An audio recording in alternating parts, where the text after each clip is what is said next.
probably the worst week of my life. It was pretty bad. And because I tried to get into treatment. I didn't have any insurance. And then they didn't have any beds available. And the lady told me to come back in 3 weeks. And I looked at the lady and I said, I'm gonna be dead in 3 weeks.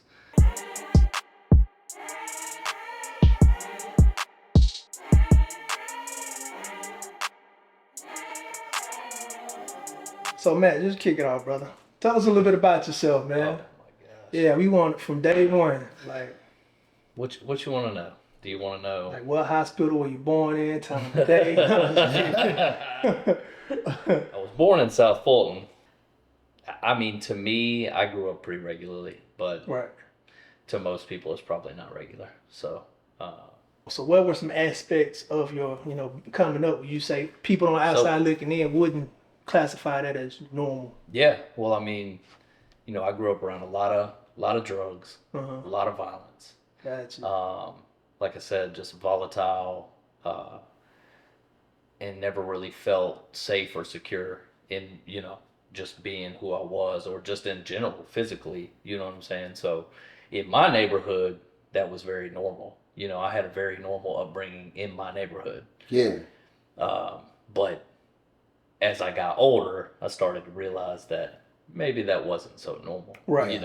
Growing up, I was given a lot of misinformation, just not on purpose. Yeah. You know what I'm saying? People just do the best with what they got, right? Yeah. So like the information that I was given from my parents and from the people around me just wasn't accurate. And whether you believe it or not, I mean, especially now, I find it really true now that whatever you feed yourself with is definitely going to manifest physically. It's going to change your attitudes. It's going to change your thought process, your perception. Yeah. And it's going to change your behaviors, 100%. always. So, I mean, like we were talking about, if that's the music that I'm listening to at 10 years old, yeah, and I'm listening to the stuff that's coming from my parents, and they're matching up, you know what I'm saying? And then you go out into the world. Because my dad was never Frank Lucas, but my dad was a peddler. You know what I'm saying? So if he's telling me this, and the rapper is telling me the same thing, and they're lining up, I'm like, this must be true. I personally was very different than the rest of my family. Like, I did really well in school. I've always been pretty intelligent, and had a big heart, and always cared about other people. So like, I never felt like I fit in my family, and I never really felt like I fit in. So I never really felt like I fit in my neighborhood. Yeah. Right. Because I didn't want to do the things that people around me were doing. I did them because that's what everybody was doing. Right. But I also didn't feel like I fit in outside of my neighborhood either. I think that's probably the biggest part of, what led me to, substance abuse and stuff like that, is feeling like I didn't fit in anywhere. You know what I'm saying? So I didn't fit in with you. I didn't fit in with them. But if we're all doing drugs, we have something in common. So now you got to come. So now I got something in common with other people. Right. And I have a coping mechanism. Wow. So I don't have to worry about not being myself. Wow. Because I can be whoever I want when I'm high. It don't matter. It don't matter. I'm not worried about it anymore. So I think all of that, I mean, everything added up over time. And it all led to that one place. And everybody else did it around me. So that's what we're going to do. Do you remember your first experience with with drugs? First time I felt any relief from like any type of substance like that, I got drunk when I was 11 years old. Wow. With my mom. I was like, man, kind of like the way that felt. Yeah. Yeah. All the cares and the worries went out the window, and and it started just like most people's, I guess, progression starts. You know what I'm saying? It starts alcohol, and it starts smoking weed, which I was 11 then for that too, and then eventually, hanging out and partying and stuff like that just led to, Absolutely. literally everything else. I mean, because for me it was, okay, this makes me feel good. This will make me feel better. Okay. If one is good, two's got to be great. So it kind of progressed from, smoking, drinking, liking the way that felt, then naturally, trying weed and then partying and getting into more and more different things. So what were some of the things that after you kind of, let's say, graduated from weed that you tried that, If you had it and it was free, it was my favorite. Oh, really? If it's free, it's for me. Yeah, and I would probably do it. I mean, I wasn't really into like stimulants too much. I did them, if they were available, but like I liked downers, pills, heroin, stuff like that.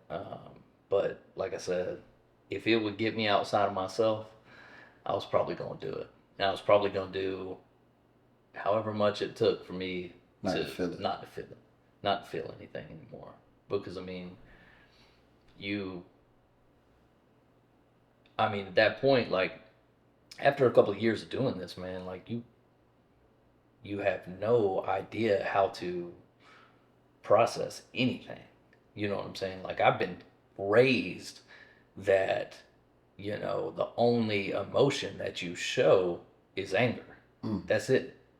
That's the only emotion that you can let out, right? And so, I'm being told like, you can't be sad, don't be too happy, or you're like Right. a dork, or something Right. like that. And then You smiling for yeah, right, yeah. And then you start feeding yourself drugs and covering up everything else, and then you really don't know. Then you really have no way of processing anything because you've never processed it. Yeah. And so that's a great point. Yeah, it's kind of crazy. Like,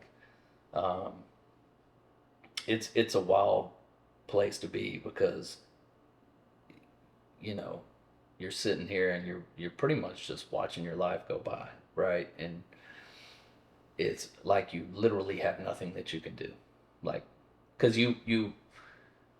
me, especially at the end, I wanted to stop so badly, and I literally could not. Like I couldn't because the fear of withdrawing, the fear of having to process those feelings, the fear of trying to figure out who I am and what I like that's real, and that's scary. That's a lot to have to deal with at an adult age, Yeah, especially when you don't have any experience from dealing You've never even seen with your anybody feelings. do it. Yeah. You never seen anybody do it, no exposure, and you've never done it because all you done was escape the way you feel. So you really don't know how to process it, literally. Yeah. So that scares you. So that fear keeps you trapped in your comfort zone of using, although you don't even want to use. Yeah, that's why. Because I'd say that my drug use really took off when I was about 15. My grandfather passed away, and like that was my guy, you know, and like my grandfather was really successful. He was a metallurgist and he sold metal, like we were talking about earlier. I mean, that's what he did. And he was a very, successful businessman. I mean, he had his flaws just like everybody else. He was an alcoholic as well, but that was really my only symbol of success like that I had in my life and anybody close to me. And so when he passed away, and he kind of kept our family functions going, because everybody knew it was unacceptable not to show up, to him.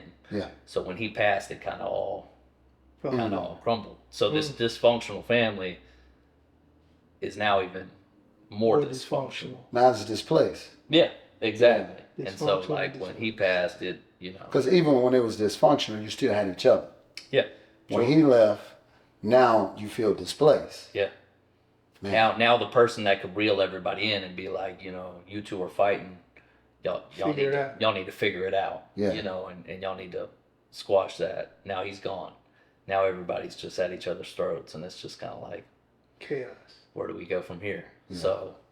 So that was a big escalating point for sure. At the age of like 15. 15. Yeah. So let's say from 11 to 15, you were just kind of playing around with it, just having fun with it, not realizing the extent of what you were really doing, but you just kind of enjoy the feeling. Getting more frequent. Yeah. And then as I got older. And took off around 15. Oh, yeah. So where was that point, and what did it look like when you realized that I can't keep doing this. Like, what was that moment for you? So, I mean, for a long time, like I said, I got two brothers, man, and they're both like my older brother's in prison right now, and my little brother is working on going, and so they were always kind of, because like I said, I've always been the intelligent one, right? So like I could make good grades in school, and I went to college, and at this point, I'm 19, 20 years old. I'm in college. I'm enrolled. Wasn't going, but I was enrolled. Right. I had a car. It was about broke down, but I had a car. Yeah. You know what I'm saying? I had a girlfriend. She was about to leave me, but I had one. You know what I'm saying? So you got your life together. All of that stuff has me stuck. Yeah. I'm better than them. I'm good. Like, Right. That kept me using for a while, because like, man, I ain't like them. Yeah. I'm okay, Right. and so, but eventually it came to a point, man, honestly, like when I first started getting high, like, hard illicit drugs and stuff, pain pills and heroin and stuff, like I would be scared to go to sleep at night because I would be scared that I wouldn't wake up. Right. Wow. And it got to a point there at the end where, I'm hoping I don't wake up. I'm just like, Wow. I don't even want to, if I got to exist like this is no way to live. Yeah. Like I'm not supposed to be here. I know that God wants more for me, but I don't know what that is. And I don't know how to do that. Yeah. You know what I'm saying? Like I literally, like where I come from, people don't get clean. Yeah. People don't, I mean, they're not. They don't defeat the odds. They don't overcome. I mean, it's very, I mean, you hear a lot of people say, like addicts don't change and stuff. And I mean, to be honest with you, it's pretty true. Yeah. Statistically speaking, most people don't change. So, I mean, in my mind, I never really thought that I could change. But, I just didn't want to live anymore, man. But I was too scared to kill myself. Yeah. So now I'm faced with a decision. What do I do? You got a fork in the road. Yeah, where do I go? And at 19 years old too, right? I don't want to keep living. I was 23. Yeah, still young man. Yeah, I was 23 when I got clean, and my wife now, girlfriend then, bless her soul. God, she put up with some shit, but she basically told me she was gonna leave me or whatever, and I don't know if that's what did it. It was probably in the back of my head. It probably helped. Right. For sure, give me that spring to make me want to do something. But I was already in my mind. I already wanted to do something. Yeah, absolutely. Anyways. Yeah. I just didn't know what to do. And I laid in my grandmother's basement. She took my money, what little money I had, my car keys and all that stuff, and I just laid down there and detox, man. And it was probably the worst week of my life. It was pretty bad. And because I tried to get into treatment. I didn't have any insurance. And then they didn't have any beds available. And the lady told me to come back in 3 weeks. And I looked at the lady and I said, I'm going to be dead in 3 weeks. I've overdosed, several times this month, and so, yeah, I would have been dead, man. I wouldn't have made it 3 weeks. It wouldn't happen. Wow. So they turned you away. Mm-hmm. They told me to come back in 3 weeks. I mean, they were trying to find a bed for me. I'm sure they were doing all the things. Yeah, of course. Yeah. It's just I didn't have enough money. It's a breakdown in the system, and unfortunately, poor people always catch. I hate to say it, the shitty end of the stick. It is what it is, And I wanted to change, man, and I laid in my grandmother's basement and detox, and it was terrible. But a couple days into that, tell me about. If you're not afraid to go there, tell me about that first day. And the reason why I asked, because it's like my third day in jail. I had to go to medical. I can't remember this first. It was like the second or third day I had to go to medical. And while I was in there going through my stuff, a guy, he had just got locked up and he was coming down from heroin. So, I'm in the county. I'm sitting right here. He's literally like right there. Coming off heroin, and I thought it was the freakiest shit ever. It scared me. That scared me watching him more than Like, I just signed up. I'm about to go on an 8-year vacation in the state of Florida, 8.5 hours away from where I'm from. You know what I'm saying? Like, but watching him go through those withdrawals, bro, and there was nothing nobody could do. Like, he was shaking. It just really blew me away. So, if you don't mind, tell me about that first day, because that man was at his first day. So I guess the thing about opiate withdrawal is that opiate withdrawal won't kill you, right? It's extremely uncomfortable. It just feels like it's killing you. Yeah, it feels like it's killing you, but it won't kill you. So like if you go to jail or if you go to a rehab or something like that, they might give you something to, like kind of help with anxiety or something like that, or Advil or something like that. But They they're ain't not my going to give you man, nothing. they're not going to give you much because you're not going to die. Yeah. Like alcohol withdrawals or like benzos, like Xanax or something like that, it'll kill you. So they have to It wean can. him off. So you have to be weaned off. You have to be given medicine and stuff like that. So that's one thing. Yeah. If anybody's watching and they're trying Yes. to think about doing yeah, this, Yeah. be smart about it. Yeah. So that's what this is for, man. I mean, the first day was just, I mean, you saw it, man. I was shaking. It's cold 1 minute, hot the next. Vomiting. All this was going on right by me, bro. Defecating, blood. It was very, very intense, and that lasted for several days. And then, it's, I mean, chemically, that it messes you up, man. Doing all those drugs for all those years, like, your anxiety is through the roof. You're not thinking clearly because, hell, you don't know how to think clearly. Mm-hmm. You haven't thought clearly for years, so here you are, chemically tainted, and, and you feel like you're dying. Yeah, and your body's fighting to correct itself. Yeah. And so you're just really in a fog, man. I mean, it was intense. I mean, like I said, that lasted for a couple of days, and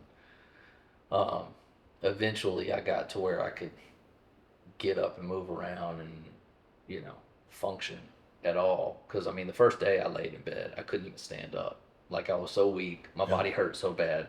Because that's the other thing, right? So I've been taking pain pills for years. So every bit of pain that I ever had in my body has been masked. So now, here I am. With nothing to mask. With nothing to mask it. I got pains that I don't even know, that I didn't even know were pains. Yeah, the sounds that brother was making, man, like I said, that scared me more than my prison, like knowing that I was going away, bro. Just watching him go through that, I was like, oh my God, is anybody gonna come help this dude? Like, what if he died right there? Like, I know. And there was nothing they can do. And he was just on the floor, I was like, what the bro? It blew me away. That week, or few days, or whatever it was, month, whatever it was, like the beginning is 90% of the reason that I don't Play around. Yeah. Because I don't ever want to have to go through that again. I've had injuries. Yeah. I've been sick, like really sick, and there ain't nothing like that. It's because psychologically it was taxing, man, and so, and after a couple of days, like I said, my wife now, girlfriend then, she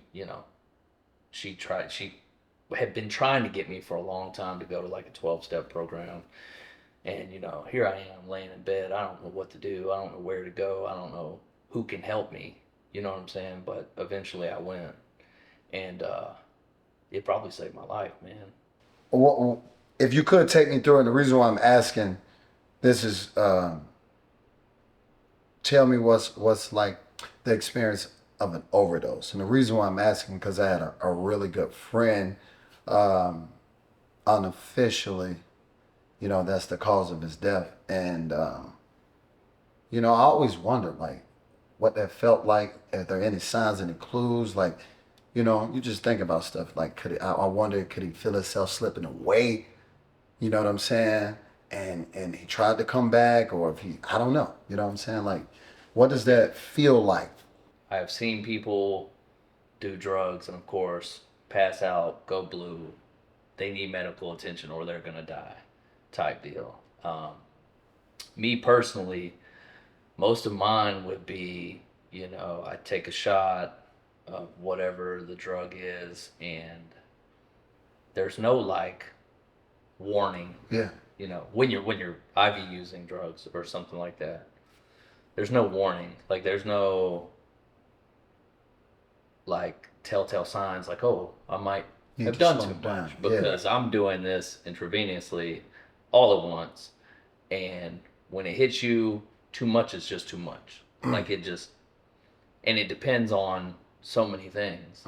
Depends on the strength of what you got. Depends on how much you've done previously, body type, all these things, all these factors. So I mean, I don't really think there's a good chemistry as to how to avoid it. It's just like pregnancy, right? The only way to avoid it 100% Yeah. is abstinence, right? Right. So it's the same type of thing. But You really for don't me, know what you're playing with. For me,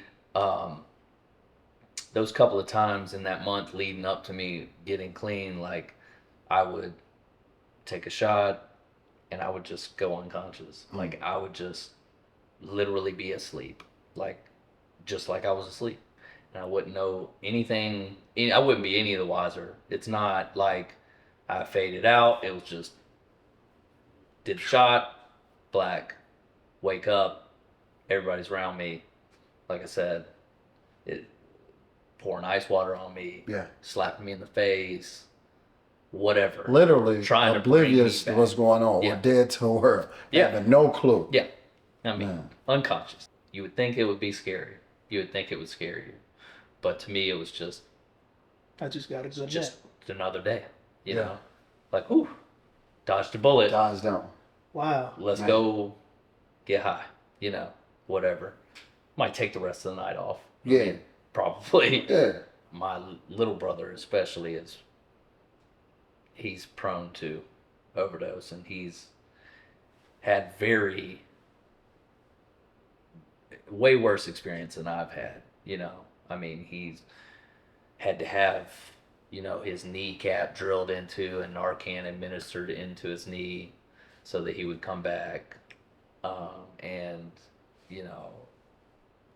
a couple of other instances like that. So, I mean, it's a very real possibility. It don't matter who you are, Yeah. how many drugs you've done, because like I said, it could be. There's so many factors, man.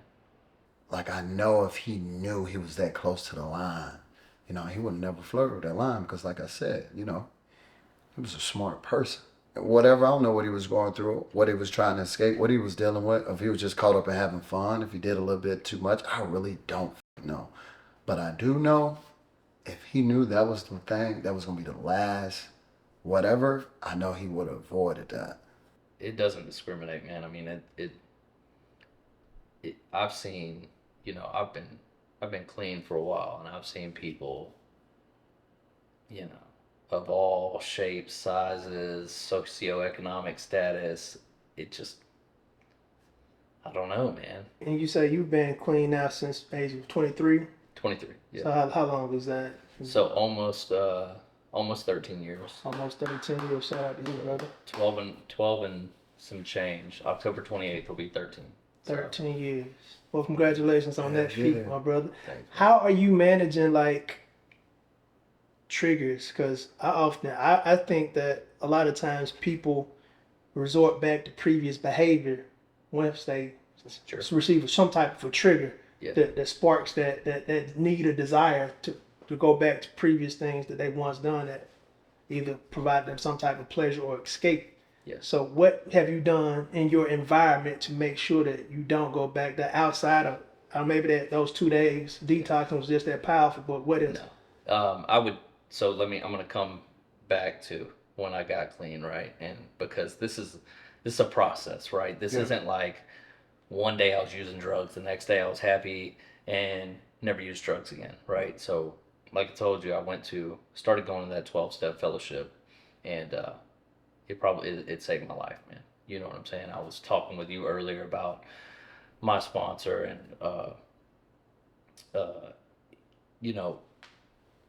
I'm a firm believer in being very aware and just evaluating the company that you keep, right? So like, if I want to start a business, I'm going to go to somebody that has started a business before and it's been successful, right? Yeah. And so this is what I had to do in this instance. I didn't know how to stay clean. Go to this 12-step fellowship. 12-step fellowships don't work for everybody. There are different things, different strokes for different folks. This is just what happened. This is just what worked for me. Yeah. And I got a sponsor, like I told him earlier. I didn't look for somebody that was like me. I looked for literally somebody that was cool, calm, and collected. That looked like they had their stuff together, and that looked peaceful, right? Because that is what I wanted. I wanted to feel safe, secure. Everything I wanted you to be didn't okay. have when you was a little. Yeah, I little wanted kid. to be okay with who I was, and it took me a while to figure that out. But I you know, at that time, my sponsor is now he's like 84, and he's a black dude, and we're literally Polar opposites. polar opposites, man. But I love him like he's my dad. He showed up for me for everything over the past almost 13 years. You know what I'm saying? He was there for the birth of my children. He was at my college graduation. He shows up for me, right? Literally like your dad. Literally, Yeah, that wasn't just everything. And he kind of took me under his wing, man, and helped me figure out how to live clean. Because I mean, all I knew was how to do drugs, and everything that came along with that, right? And really, everything that came along with using drugs was probably harder to shake than the drugs, right? Because I grew up stealing, I wasn't a big robber, but I've robbed people. Yeah. You know what I'm saying? Like that wasn't my MO, but you've done it. hustling people, not trusting nobody. So all of these are things that I had to literally rewire in my brain not to act like that anymore. Yeah. Because you were talking about triggers. So it's not the trigger, right? So it's 10% of what happens to you. Yeah. 90% how you respond. What is going to affect the way that I respond? My attitudes, my beliefs, my perspectives. Man. Right? So I had to go back and work through a lot of stuff, man. Go through everything that happened to me in my life and get all that stuff to the forefront. Work through a lot of that stuff, figure out why I did that stuff, why I acted the way I did, and what were the things, parts of my personality and my character that I needed to get rid of those behaviors, right? Because a lot of those things were defense mechanisms, and it was hard to get rid of a lot of those. Dishonesty is hard to get rid of when you've been doing it for so long. Yeah, and You've then been you lying. don't trust people. Yeah. Yeah. You don't You trust assume everybody else lying to you. Yeah. My guy, Donald, that I was talking about, he was literally the first person I ever trusted, truly trusted, that, I knew he was going to show up if I needed him, and I knew he would never tell me something that was ill advice, right? And because if he didn't have any personal experience with it, he would say, man, I don't have any personal experience with that, but I know somebody that does. And he'd give me somebody's number, and I called him. And, these guys and these people, the company that I kept, especially in my early recovery, they held me accountable, man. I mean, and they helped me. They called me on my bullshit, and they helped me work through all this stuff, figure out why I did the things I did. And then once I figured out why I did those things, they helped me in the moment, right? Yeah. So why are you acting like that? Yeah. You know what I'm saying? Yeah. You know why you're acting like that? It's because this. Yeah. I'm talking Versus stop acting like that. Yeah. I'm talking to these people because that's another part of it. It's like, man, just being able to vent and talk to people and just get that stuff out, man, because I mean, there's so much healing power in just talking, right? Because a lot of times I'll talk myself to the solution without you. I just need to talk. But it's about trying to get better a little bit at a time. You're not gonna change your life overnight. Most people aren't. you know, especially like when it comes to like spiritual conditioning and stuff like that. But prayer is a big part of my spiritual conditioning. Um, Sometimes I don't know what I'm praying to. You know, for me, I have an idea of what my God is and how he works in my life. Some of it kind of bleeds between religions, which that is what works for me. You know what I'm saying? And so I pray, I meditate. When I meditate, I might take something from every religion you can think of, man. It doesn't matter. If it's a practice and it might work for me, Yeah. I'm probably going to try It's it. self-improvement. Yeah. Yeah, personal development. Yeah. Yeah. And so, It works for you. yeah, my track record shows that something's been watching over me my whole life. Yeah, for sure. Yeah. Yeah. And so, in the one of the You're here biggest for a purpose. breakthroughs that I had in early recovery was I thought that my God had turned his back on me when literally He was the he one was to shielding keep me you. the whole Yeah. time. Right.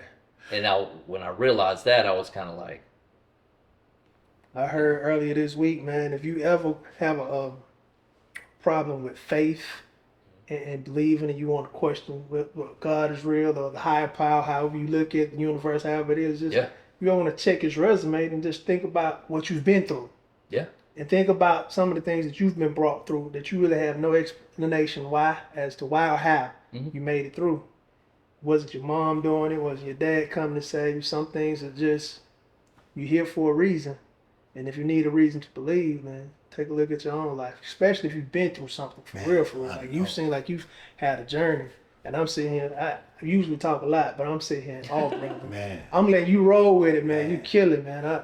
Your story is so on point with a lot of these things that you've been saying or ideas or concepts that kind of been resonating. And that's kind of, we know it's something bigger than just the three of us. Absolutely. Because yeah. a lot of the stuff that you've And been it's a saying, purpose I've for been it. seeing and hearing Yeah. in other places, and you just adding confirmation to it.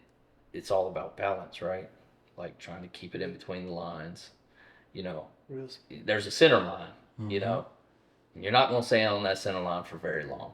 You know, you're going to be outside of that center line most of your life, right? Most of the time.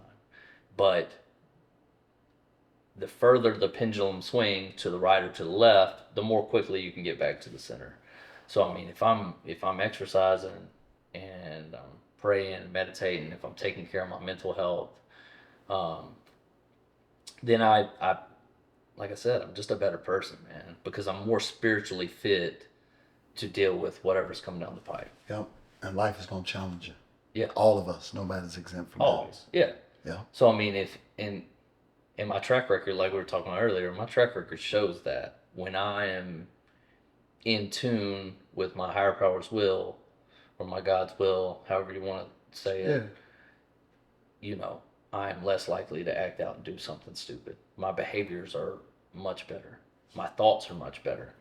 But I mean, as soon as I start straying away from that and getting away from that, I might cuss somebody out in the grocery store. Yeah. It might happen. Yeah. You know what I'm saying? But like I said earlier, then I gotta apologize. Yeah. You know, and actively not do that behavior anymore. And that's the way I see it. Like, as long as I'm not making the same mistake over and over, like, I can work with that. Like, I can deal with that, you know?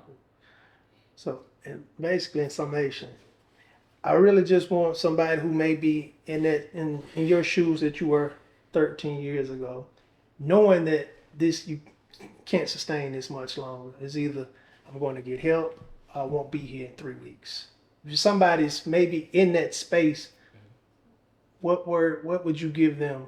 What type of advice or what kind of words of encouragement would you give somebody who may be at that point in their life?